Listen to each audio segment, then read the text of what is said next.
Había una vez una isla donde los dioses caminaban entre los hombres, y a veces jugaban con ellos. Creta. Hace más de 3500 años, este era el corazón del mundo minoico. Un lugar de palacios gigantescos, toros sagrados y un rey llamado Minos, que cometió un error que cambiaría todo. La historia oficial dice que Minos pidió a Poseidón, el dios del mar, una señal para gobernar.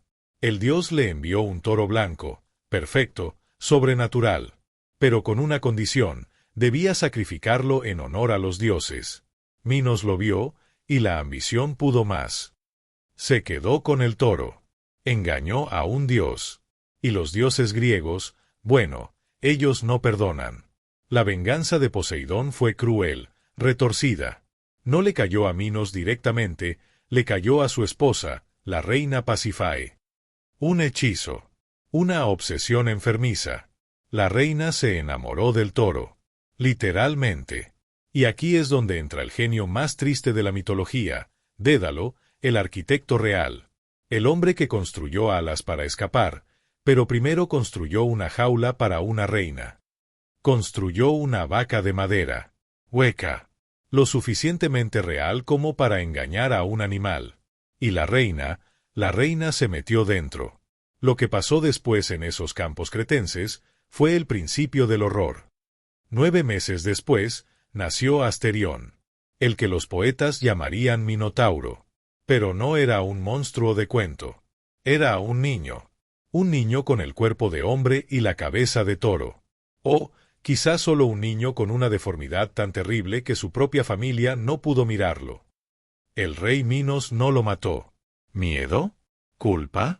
¿O porque sabía que ese niño era, ante los ojos de todos, la prueba viviente de su propia ambición y de la vergüenza de su reina?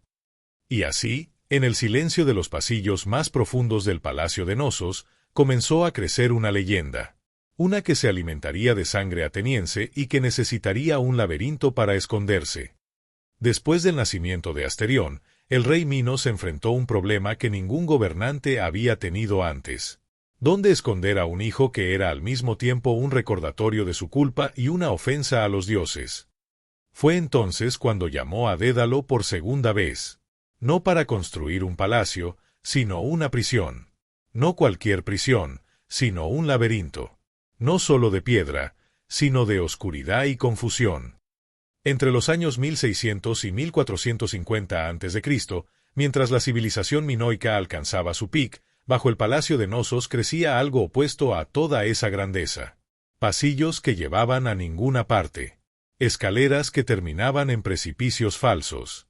Puertas secretas que solo se abrían desde afuera. Pero el laberinto no era solo para encerrar al Minotauro. Era para esconder la verdad. Los tributos atenienses, esos 7 jóvenes y 7 doncellas, no eran solo para alimentar a la bestia. Eran para silenciar testigos. Para alimentar el miedo.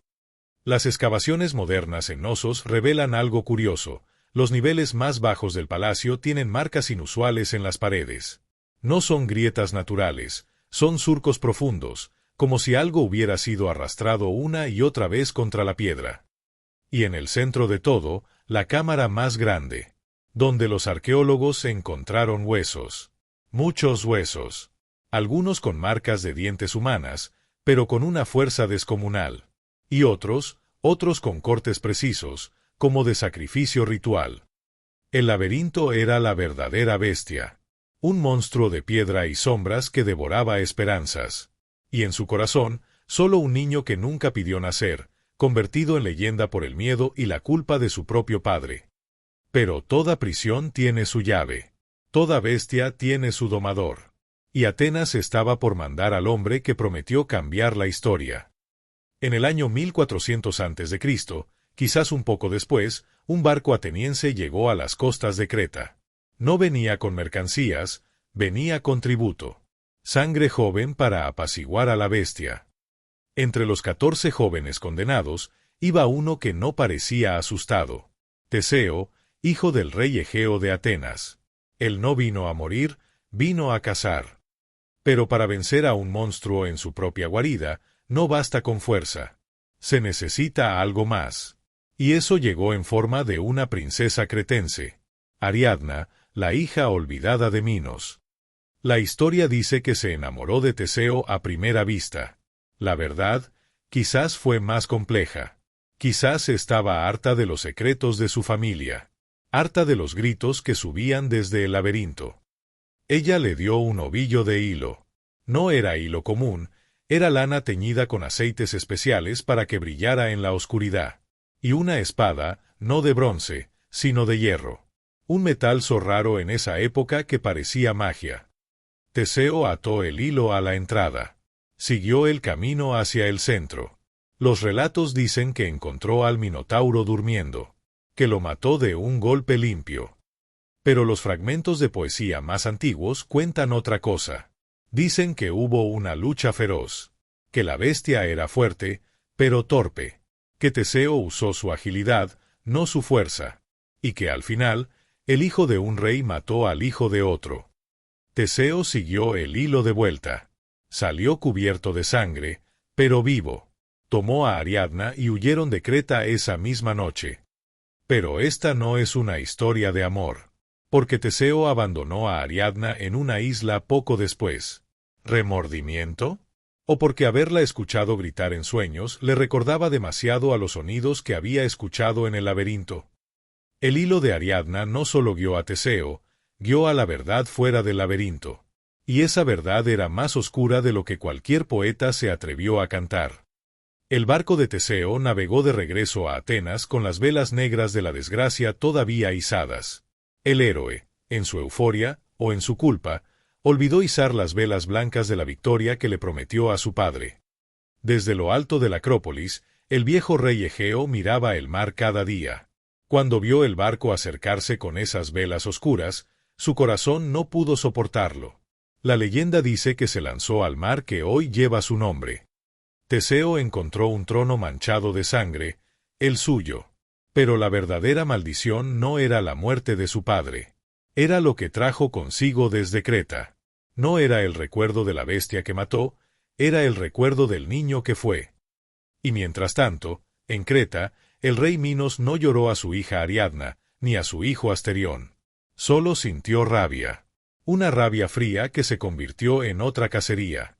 La cacería de Dédalo, el arquitecto. Porque Dédalo sabía demasiado. Había construido la vaca de madera. Había construido el laberinto. Y ahora, había ayudado a los amantes a escapar. Minos ofreció una fortuna por su cabeza, viva o muerta. Pero Dédalo era listo.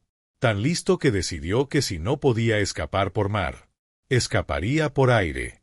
Construyó alas de plumas y cera para él y para su hijo Ícaro. Les advirtió, no vuelen muy alto, el sol derretirá la cera. No vuelen muy bajo, la espuma del mar mojará las plumas. Ícaro, como cualquier joven, sintió la libertad y voló hacia el sol. Las alas se deshicieron. Cayó al mar y se ahogó. Dédalo llegó solo a Sicilia, con el peso de su ingenio y la culpa de su hijo. Minos lo persiguió hasta ahí. Pero ya no era un rey, era un fantasma de su propia obsesión. Fue asesinado en una bañera con agua hirviendo por las hijas del rey de Sicilia, que quizás sabían exactamente qué clase de hombre perseguían. El laberinto fue sellado. El palacio de Nosos comenzó a decaer. Y la leyenda creció, ocultando la tristeza de una familia destruida por la arrogancia de un rey, el ingenio de un arquitecto y la furia de un dios. Por más de 3000 años, el laberinto fue solo un susurro. Hasta que en el año 1900 después de Cristo, un inglés excéntrico llamado Sir Arthur Evans llegó a Creta con un martillo, una brújula y una obsesión. Evans compró la colina de Kefala, donde la tradición decía que estaba Nosos, y empezó a excavar. No con la delicadeza de hoy, con la furia de un hombre que quería probar que Homero no había mentido.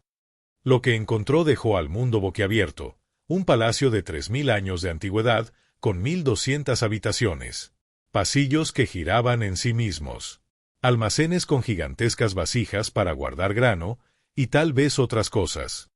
Pero entre tanta belleza, había sombras. En el patio central, Evans encontró algo que no encajaba, huesos de niños. Y no uno o dos, suficientes para llenar una habitación pequeña.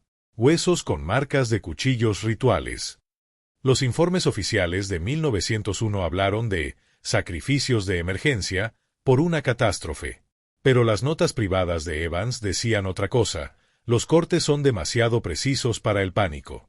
Esto fue metódico, punto. Y luego estaban los frescos. Los famosos saltadores de toro, que en realidad muestran a jóvenes delgados arriesgando sus vidas con un animal gigante. ¿Deporte? ¿O era una prueba? ¿Una ofrenda para que el toro sagrado, o lo que fuera, estuviera satisfecho? Evans reconstruyó partes del palacio con concreto.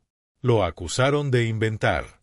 Pero quizás solo trataba de devolverle la vida a un lugar que había visto demasiada muerte. Hoy, los arqueólogos tienen tecnología que Evans ni soñaba. En el 2015, escaneos con radar penetrante de tierra encontraron cámaras sin abrir bajo el patio central. Cámaras que coinciden con la descripción del laberinto. El gobierno griego no permite excavarlas. Dicen que es por preservación. Pero los locales susurran otra cosa: que algunas puertas deben permanecer cerradas, que algunos huesos deben seguir enterrados. Porque a veces, la verdad no te hace libre, te hace responsable de cosas que preferirías no saber. Pero si te alejas de las multitudes, si tocas las piedras originales que Evans dejó intactas, aún puedes sentir el eco. No es metafórico. Es una vibración baja, de unos 19 Hz, justo debajo del oído humano. La misma frecuencia que emite un toro enfurecido. Los pastores de las montañas aún mantienen tradiciones antiguas. Nunca silban después del ocaso, por miedo a que él responda. Nunca mencionan su nombre cerca de ruinas. Y en 2019, un pastor llamado Yorgos juró haber encontrado una cueva con pinturas frescas de una criatura con cabeza de toro y cuerpo de hombre, junto a fechas modernas: 1987, 2004, 2015. ¿Por qué sigue esta historia viva? ¿Por qué nos fascina tanto? Quizás porque el Minotauro no era el monstruo. El monstruo era el laberinto. Y el laberinto era la sociedad que decidió que era más fácil encerrar a los diferentes que entenderlos. Asterión solo tenía hambre. Minos tenía ambición. Pasífae tenía lujuria. Dédalo tenía orgullo. Y Teseo tenía sed de gloria. Los humanos cometieron todos los pecados, y luego le echaron la culpa al único que no podía hablar, al niño con cara de toro. El verdadero laberinto no está en Creta. Está en nosotros. En nuestra capacidad para crear monstruos. Para encerrar lo que no entendemos. Para sacrificar a los jóvenes en el altar de nuestro miedo. La próxima vez que sientas que estás perdido en tu propio laberinto, recuerda el hilo de Ariadna. No es una cuerda. Es la verdad. Y la verdad, aunque duela, es la única salida.